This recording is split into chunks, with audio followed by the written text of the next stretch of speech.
Hello students, three phase AC system में आज हम पढ़ने जा रहे हैं स्टार कनेक्शन के बारे में। तो आज के इस वीडियो में सबसे पहले तो हम ये समझेंगे कि स्टार कनेक्शन आखिर होता क्या है, और साथ ही साथ हम ये भी समझने की कोशिश करेंगे कि क्यों स्टार कनेक्शन के लिए हमेशा लाइन करंट का वैल्यू जो होता है वो फेज करंट के बराबर आता है।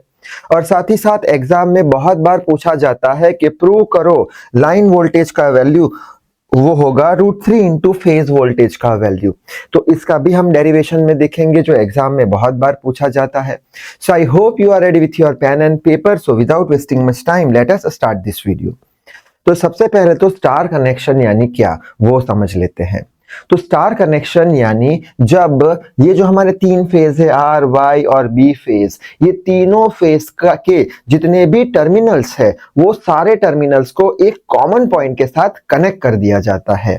यानी कि आर फेज उसका एक टर्मिनल, वाई फेज उसका एक टर्मिनल, बी फेज उसका ये वाला टर्मिनल, ये तीनों टर्मिनल को एक कॉमन पॉइंट के साथ हम कनेक्ट कर देंगे और ये कॉमन पॉइंट को न्यूट्रल बोल देंगे।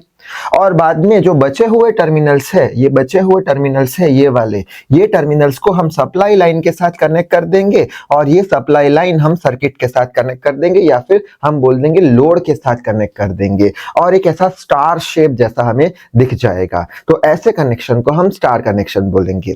अब एग्जाम में इसका डेफिनेशन कैसे लिख के आना है, तो बोर्ड पे लिखा है one terminal of each winding. Winding बोले तो ये जो हमने फेज कनेक्ट की है, फेज के साथ कॉइल भी कनेक्ट करनी पड़ेगी तभी जाके तो वो इलेक्ट्रिक फील्ड में रोटेट होंगे और करंट इंड्यूस करेंगे। तो एक टर्मिनल जो है हर एक फेज का या हर एक वाइंडिंग के फेज का, उसको एक कॉमन पॉइंट के साथ कनेक्ट कर देंगे। Is connected with a common point and remaining 3 points, बाकी के कौन कितने पॉइंट बचे 1 2 3, ये सबको हमने किसके साथ कनेक्ट कर दिया है, सप्लाई लाइन के साथ। और सप्लाई लाइन किसके साथ कनेक्ट होगी, कनेक्टेड टू सर्किट या फिर लोड के साथ, कोई मोटर के साथ हम इसे कनेक्ट कर देंगे। तो ऐसे कनेक्शन को हम स्टार कनेक्शन बोल देंगे। ठीक है, अब थोड़ी बहुत टर्मिनोलॉजी समझ लेते हैं। यहाँ पे ये जो हमारी वाइंडिंग है या फिर ये जो कॉइल है, ये जब यूनिफॉर्म इलेक्ट्रिक फील्ड में रोटेट करेगी तब क्या होगा, तब हर एक वाइंडिंग में से कुछ करंट फ्लो होगा। ठीक है, मान के चलते हैं कि ये जो हमारा आर फेज है उसमें से आई आर करंट फ्लो हुआ, ये हमारा बी फेज है उसमें से आई बी करंट फ्लो हुआ, वाई फेज में से आई वाई करंट फ्लो हुआ। ये सारे करंट किस में से फ्लो हो रहे हैं, फेज की वाइंडिंग में से। तो हम आई आर, आई बी और आई वाई को क्या बोल देंगे, फेज करंट बोल देंगे। तो वही बात यहाँ पे लिखी है, I R, I Y, I B, इसको क्या बोल देंगे, फेज करंट, जिसे आई पी एच से रिप्रेजेंट कर देंगे। ठीक है, आगे बढ़ लेते हैं। अब ये जो फेज करंट है आई आर, ये कहां जाएगा, लाइन सप्लाई में जाएगा, सप्लाई ऑफ लाइन में जाएगा। तो IL1 करंट बोल देंगे। ये जो आई वाई करंट है वो भी सप्लाई लाइन में जाएगा तो उसे IL2 बोल देंगे। ये जो आई बी करंट है ये भी सप्लाई लाइन में जाएगा, जिसे IL3 बोल देंगे। यानी सप्लाई लाइन में जो करंट फ्लो हो रहे हैं उसे हम लाइन करंट बोल देंगे। यानी IL1, IL2, IL3 ये क्या हो गए, हमारे लाइन करंट हो गए, जिसे IL से रिप्रेजेंट कर देंगे। तो ये हो गई करंट की बात। अब हम बात कर लेते हैं वोल्टेज की। तो जब भी हम वोल्टेज किसी भी लाइन का या किसी भी फेज का न्यूट्रल के रिस्पेक्ट में मेजर करते हैं तो वो वोल्टेज को हम बोलते हैं फेज वोल्टेज। ठीक है, फेज वोल्टेज यानी क्या, न्यूट्रल और फेज के बीच का या न्यूट्रल या लाइन के बीच का। तो ये दोनों लाइन के बीच का यानी न्यूट्रल के रिस्पेक्ट में हम मेजर कर रहे हैं तो उसको क्या बोल देंगे, ये हमारा फेज वोल्टेज IERN। ठीक है, उसी तरीके से न्यूट्रल के रिस्पेक्ट में वाई फेज का मेजर कर रहे हैं, ये लाइन का मेजर कर रहे हैं तो इसको बोल देंगे EYN न्यूट्रल के रिस्पेक्ट में। उसी तरीके से बी फेज का न्यूट्रल के रिस्पेक्ट में मेजर कर रहे हैं तो उसे बोल देंगे EBN। तो ये ERN, EYN, EBN इसको क्या बोल देंगे, इसको क्या बोल देंगे, फेज वोल्टेज बोल देंगे EPH। जब भी न्यूट्रल के रिस्पेक्ट में किसी भी फेज का या लाइन का मेजर करते हैं तो उसे हम फेज वोल्टेज बोल देते हैं। ठीक है, अब किसी भी दो लाइन के बीच का, ये सप्लाई लाइन हो गई, ये 1 2 3, ये किसकी आर की, ये किसकी वाई की और ये किसकी बी की। जब दो लाइन के बीच का हम पोटेंशियल मेजर करते हैं या पोटेंशियल डिफरेंस मेजर करते हैं तो उसे लाइन का पोटेंशियल बोल देंगे, लाइन पोटेंशियल बोल देंगे। जैसे कि यहां से हम आर से वाई गए, आर से वाई गए, ये दो लाइन के बीच का आर वी आर वाई। ठीक है, वी आर वाई, ये क्या हो गया, लाइन वोल्टेज हो गया। उसी तरीके से अब ऐसे जा रहे हैं, हम ऐसे जा रहे हैं। ठीक है, ये हो गया हमारा आर वाई, ये हो गया वाई बी, यानी ये दो लाइन के बीच का, ये दो लाइन के बीच का वाई बी, और ऐसे जा रहे हैं बी से आर जा रहे हैं, बी से आर जा रहे हैं, ठीक है, ऐसे बी से आर जा रहे हैं, तो ये दो लाइन के बीच का B R, V B R, ठीक है। सो आई होप ये भी बात समझ में आ गई होगी। कौन सा, ये V R, Y V, Y B, V B R, ये सब क्या है, दो लाइन के बीच का वोल्टेज है, तो उसे लाइन वोल्टेज वी एल से रिप्रेजेंट कर देंगे। तो ये सारी थी टर्मिनोलॉजी। अब बात करते हैं कि ये अगर स्टार कनेक्शन बैलेंस कंडीशन में है, for balance condition of three phase star connection, five यानी फेज, थ्री फेज, अगर बैलेंस कंडीशन में है तो हम बोल देंगे कि जितने भी फेज करंट है आई आर, आई वाई और आई बी सब इक्वल होंगे, 5 एम्पियर 5 एम्पियर 5 एम्पियर सब इक्वल होंगे, ठीक है। I R is equal to I V, B is equal to I Y, ये सारे सेम होंगे बैलेंस कंडीशन के लिए, और ये सब किसके बराबर होंगे, फेज करंट के बराबर होंगे, आईपीएच के बराबर। उसी तरीके से अगर ये बैलेंस कंडीशन में है तो जितने भी लाइन करंट होंगे IL1, IL2 और IL3 ये भी सब बराबर होंगे, IL1 equals to IL3 is equals to IL2, 5 ampere 5 ampere 5 ampere, और किसके बराबर होंगे, लाइन करंट के बराबर होंगे। इतनी बात समझ में आ गई हमें, ठीक है। अब यहाँ पे डायग्राम से हम एक चीज ऑब्जर्व कर सकते हैं, वही लिखा है एज पर दी डायग्राम। क्या देख सकते हैं कि ये वाला ब्रांच है, ये वाला ब्रांच है और ये वाला ब्रांच है, दोनों सीरीज में है, तो सीरीज में करंट सेम जाता है। अगर यहां से 5 एम्पियर निकला तो यहां से भी 5 एम्पियर जाएगा, ठीक है। यानी हम बोल देंगे आई आर का वैल्यू किसके बराबर है, IL1 के बराबर है, तो वही लिखा है आई आर का वैल्यू किसके बराबर है, IL1 के बराबर है। उसी तरीके से ये ब्रांच और ये वाली ब्रांच दोनों सीरीज में है, सीरीज में करंट चेंज नहीं होता, तो यहां से आई वाई करंट निकला वो किसके बराबर होगा, IL2 के बराबर। तो ये आई वाई करंट जो है, आई वाई करंट जो है वो किसके बराबर होगा, IL2 के बराबर होगा, ठीक है। उसी तरीके से ये ब्रांच की बात करें, ये ब्रांच और ये ब्रांच सीरीज में है, यानी IB का वैल्यू किसके बराबर होगा, IB का वैल्यू IL3 के बराबर होगा, तो IB का वैल्यू किसके बराबर होगा, IL3 के बराबर होगा, ठीक है। अब यहाँ पे हम देख सकते हैं कि ये जो पूरा हमारा है, ये जो पूरा हमारा है IR, IY, IB, ये तो बैलेंस कंडीशन में किसके बराबर है, IPH के बराबर है, यानी ये पूरी साइड किसके बराबर है, IPH के बराबर है। उसी तरीके से बैलेंस कंडीशन में IL1, IL2, IL3 line current भी सेम होगा, वो किसके बराबर है, ये सारी वैल्यू किसके बराबर है, IL के बराबर है, यानी कि फेज करंट जो है वो लाइन करंट के बराबर है। तो हमने प्रूव कर दिया स्टार कनेक्शन के लिए फेज करंट लाइन करंट के बराबर होता है, और ये जो है इसको हम बोलते हैं रिलेशनशिप, किसके बीच का रिलेशनशिप, फेज करंट और लाइन करंट के बीच का। सो आई होप फेज करंट और लाइन करंट की बात समझ में आ गई होगी। अब हम फेज वोल्टेज और लाइन वोल्टेज की बात समझ लेते हैं। वापस से डायग्राम यहाँ पे बना के रखा है, ठीक है। अब अगर हम बात करें बैलेंस कंडीशन की, तो बैलेंस कंडीशन में तो सारे जो फेज करंट है वो तो सेम होंगे, 5 एम्पियर 5 एम्पियर 5 एम्पियर, और साथ ही साथ लाइन करंट जो है वो भी सेम होंगे, और साथ ही साथ सारे वोल्टेजेस भी सेम होंगे। जैसे कि ये हमारा वोल्टेज है ERN, EYN, EBN, ये भी सारे फेज वोल्टेज सेम होंगे, एक फेज में 50 वोल्ट तो दूसरे में भी 50, तीसरे में भी 50, यानी ERN जो है वो EYN के बराबर होगा, YN EBN के बराबर होगा। समझ में आ रही है बात, ये सारे जो फेज वोल्टेज है वो भी सेम होंगे, 50 वोल्ट 50 वोल्ट 50 वोल्ट, और किसके बराबर होंगे, फेज वोल्टेज के बराबर होंगे। सारे को फेज वोल्टेज बोलते हैं, तो फेज वोल्टेज के बराबर होंगे। और ये जो हमारे लाइन वोल्टेज है ये भी बराबर होंगे, YB BR ये भी बराबर होंगे, किसके बराबर होंगे, लाइन वोल्टेज के बराबर होंगे। आई होप इतनी बात समझ में आ गई होगी। किसके लिए, बैलेंस कंडीशन के लिए हम बात कर रहे हैं, करंट सेम और वोल्टेज सेम। अच्छा, अब यहाँ पे हम रिलेशन डिराइव करने वाले हैं किसके बीच का, लाइन वोल्टेज और फेज वोल्टेज के बीच का। तो उसके लिए यहां से हमने स्टार कनेक्शन उठा के यहां रख दिया है, ठीक है।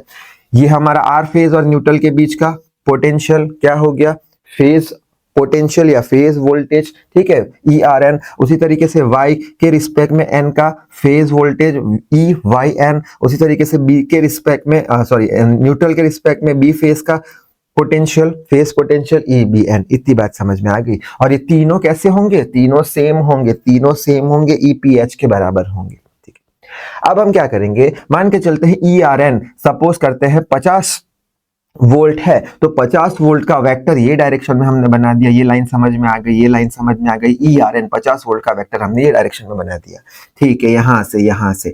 अब ये जो पॉजिटिव वेक्टर है 50 वोल्ट का, उसके ऑपोजिट डायरेक्शन में -50 वोल्ट बना दिया, ठीक है, नीचे की डायरेक्शन में बना दिया, इसके बराबर नीचे बना दिया, नीचे बनाया तो डायरेक्शन बताता है नेगेटिव। इतनी बात समझ में आ गई, ये लाइन भी क्लियर हो गई, ठीक है। अच्छा, उसी तरीके से हम ये जो ई वाई एन है ये डायरेक्शन में ई वाई एन बना देंगे 50 वोल्ट का मैग्नीट्यूड का, तो ये लाइन भी समझ में आ गई। उसके ऑपोजिट डायरेक्शन में यानी माइनस साइन के साथ उतने ही मैग्नीट्यूड का, यानी ये 5 सेंटीमीटर है तो ये भी 5 सेंटीमीटर यहाँ पे बना दिया, तो ये भी लाइन समझ में आ गई। उसी तरीके से हमारा बचा कौन सा, ई बी एन, ये वाला ई बी एन ये डायरेक्शन में, ई बी एन ये डायरेक्शन में हमने 50 वोल्ट का मैग्नीट्यूड का बना दिया, और उसके ऑपोजिट डायरेक्शन में, ऑपोजिट बोले तो नेगेटिव साइन लगा दी, ये डायरेक्शन में हमने वेक्टर बना दिया। तो ये डायग्राम इतना समझ में आ गया, ठीक है। अब हम क्या करेंगे, ये जो हमारे दो वेक्टर है E minus E Y N और ई आर एन, ये दोनों वेक्टर का रिजल्टेंट ढूंढेंगे। रिजल्टेंट कैसे ढूंढते थे, याद हो तो सपोज करते हैं ये एक वेक्टर ए है, ये एक वेक्टर बी है, ठीक है, ये एक वेक्टर बी है, तो हम क्या करते थे, एक इमेजिनरी पैरेललोग्राम कंप्लीट करते थे, याद हो तो ये यहाँ पे हमने बी वेक्टर बना दिया और इसको शिफ्ट करके यहाँ पे हमने ए वेक्टर बना दिया, और बाद में क्या करते थे, डायगोनल से एक लाइन पास करते थे जिसको रिजल्टेंट वेक्टर बोलते थे, याद होगा शायद से। ऐसे दो वेक्टर है तो पैरेललोग्राम कंप्लीट कर दिया, और यहां से डायगोनल से टेल से हेड की तरफ एक रिजल्टेंट वेक्टर बनाते थे। तो यहाँ पे भी ऐसे ही करना है, ये हमारे दो वेक्टर है, ठीक है, तो ये वेक्टर को यहाँ पे शिफ्ट कर दिया, ये वेक्टर को यहाँ पे शिफ्ट कर दिया, ठीक है, ये दो वेक्टर है, ये वेक्टर को ई आर एन को यहाँ पे ले गए, ई वाई एन को यहाँ पे ले गए, इमेजिनरी पैरेललोग्राम बनाया और डायगोनल से टेल से हेड की तरफ चले गए, तो हमें क्या मिल गया, हमें रिजल्टेंट मिल गया E R Y. E R Y यानी क्या, ये आर है और ये वाई है, एन तो कॉमन है, तो ऐसे जा रहे हैं ई आर वाई, ये आर वाई, ये आर का फेज वोल्टेज और ये वाई का ई फेज वोल्टेज, तो ई आर वाई, तो ये रिजल्टेंट हमें मिल गया, ठीक है। उसी तरीके से अगर ये दो वेक्टर है, ये दो वेक्टर, तो उसका रिजल्टेंट कैसे बनाएंगे, तो ये वेक्टर को यहाँ पे शिफ्ट करेंगे कुछ ऐसे, ठीक है, और ये वेक्टर को यहाँ पे शिफ्ट करेंगे कुछ ऐसे, बाद में टेल से हेड की तरफ एक रिजल्टेंट बना देंगे, ऐसे हम जा रहे हैं ऐसे, तो ये क्या हो जाएगा, बी आर, तो वी बी आर बन गया, ठीक है। उसी तरीके से ये दो वेक्टर की बात करें, ये दो वेक्टर की बात करें, तो ये वेक्टर को हम यहाँ पे शिफ्ट कर देंगे और ये इमेजिनरी पैरेललोग्राम बनाने के लिए, और ये वेक्टर को यहाँ पे शिफ्ट कर देंगे, बाद में डायगोनल यानी टेल से हेड की तरफ हम एक रिजल्टेंट वेक्टर बना देंगे। यानी हम कैसे जा रहे हैं, ऐसे जा रहे हैं ना, ये डायरेक्शन में, तो ये y से हम कहाँ जा रहे हैं, b की ओर, तो वी वाई बी, तो वी वाई बी, ऐसे हमने रिजल्टेंट बना दिया। सो आई होप ये डायग्राम समझ में आ गया होगा। अब ये जो वी वाई बी है, वी वी आर है, वी आर वाई है, ये सारे क्या है, ये सारे दो लाइन के बीच के वो वोल्टेज है, तो लाइन वोल्टेज सारे सेम होंगे, लाइन वोल्टेज सारे सेम होंगे। यहाँ पे बैलेंस कंडीशन की बात करी है, VL के बराबर होंगे, ठीक है। तो हम कोई भी एक हमारा रिजल्टेंट जो है उसका मैग्नीट्यूड ढूंढ लेंगे, ठीक है। ये रिजल्टेंट का मैग्नीट्यूड कैसे ढूंढते थे, अगर याद हो तो ये रिजल्टेंट हमारा R है, तो R इज इक्वल टू क्या होता था, अंडर स्क्वायर रूट ऑफ एक वेक्टर का स्क्वायर प्लस दूसरे वेक्टर का स्क्वायर प्लस 2 पहला वेक्टर दूसरा वेक्टर कॉस थीटा। याद है ये वाला इक्वेशन क्लास 12th में पढ़े हैं। यहाँ पे थीटा क्या होता था, दोनों वेक्टर के बीच का ये एंगल, ठीक है। बस तो यहाँ पे भी वही फॉर्मूला अप्लाई करेंगे, ठीक है। वी आर एन ढूंढने के लिए वी आर एन क्या हो जाएगा हमारा, ultimately V R N V L हो जाएगा, तो वी आर एन क्या हो जाएगा, अल्टीमेटली हमारा वी एल हो जाएगा। कोई भी एक ढूंढेंगे, बाकी के सब सेम होंगे ये दोनों, क्यों, बैलेंस कंडीशन में यहाँ पे कंडीशन लिखी है, ठीक है। कोई भी एक वेक्टर वी आर एन का हम ढूंढते हैं, तो अंडर स्क्वायर रूट में क्या लिखेंगे, इसका स्क्वायर, तो इसका स्क्वायर माइनस में इसका स्क्वायर, माइनस में इसका स्क्वायर प्लस 2 टाइम्स, ये रहा 2 टाइम्स ए बी, ये रहा ए, ये रहा बी, ये रहा ए, ये रहा बी, कॉस थीटा, यानी ये दोनों वेक्टर के बीच का एंगल, ये दोनों वेक्टर के बीच का एंगल कितना होगा, तो हमें पता है कि बैलेंस कंडीशन में सारे कितने एंगल पे होते हैं, 120 पे, ठीक है। ये भी 120, ठीक है, ये भी 120, ठीक है। अब यहां से हमने ये वेक्टर ऐसे बनाया है, बाइसेक्ट कर रहा है ये दोनों को, तो ये पूरा 120 है, ये पूरा 120 अगर होता है, ये वाला, ये पूरा 120 है, ये पूरा 120 है, तो ये बाइसेक्ट करेगा, तो दो वेक्टर के बीच का एंगल कितना आ जाएगा, 60, बाइसेक्ट किया यानी 60। शायद से बात समझ में आ रही होगी, वापस एक बार, ये पूरा एंगल कितना है, ये पूरा एंगल, ये वाला और ये वाला 120 है, ठीक है, ये 120 है, और ये इसका ऑपोजिट बना रहे हैं, बाइसेक्ट कर रहा है, यानी ये 60, ये 60, ये 60, ये 60। शायद से बात समझ में आ गई होगी। तो थीटा का वैल्यू कितना होगा, थीटा का वैल्यू होगा 60, ठीक है। अच्छा, ई आर एन, ये क्या हो गया, ई आर एन ये क्या हो गया, यहाँ पे बताया है न्यूट्रल के रिस्पेक्ट में फेज का फेज वोल्टेज। तो ई आर एन किसके बराबर है, बैलेंस कंडीशन में ई पी एच के बराबर है, तो ई पी एच का स्क्वायर आ गया। इसी तरीके से ई वाई एन क्या हो गया, phase voltage, minus minus plus हो जाएगा तो फेज वोल्टेज का स्क्वायर।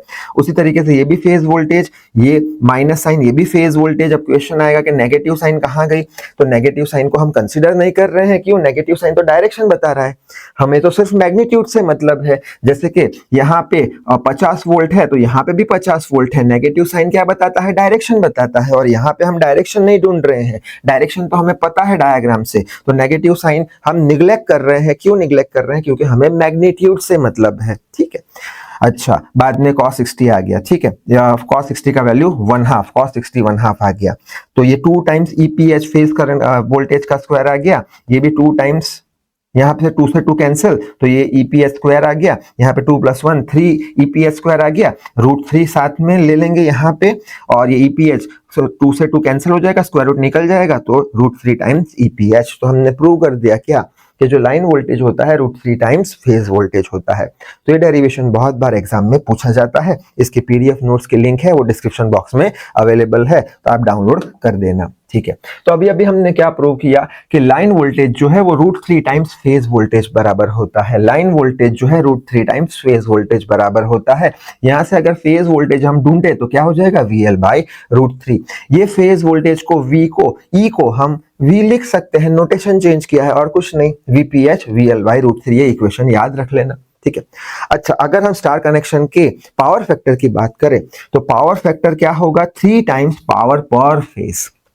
हर एक फेज में कुछ पावर होगा, 50 होगा, सपोज 50 इंटू क्या करेंगे, 3 फेज है हमारे पास, तो 3 इंटू 50, तो हमें पावर फैक्टर मिल जाएगा।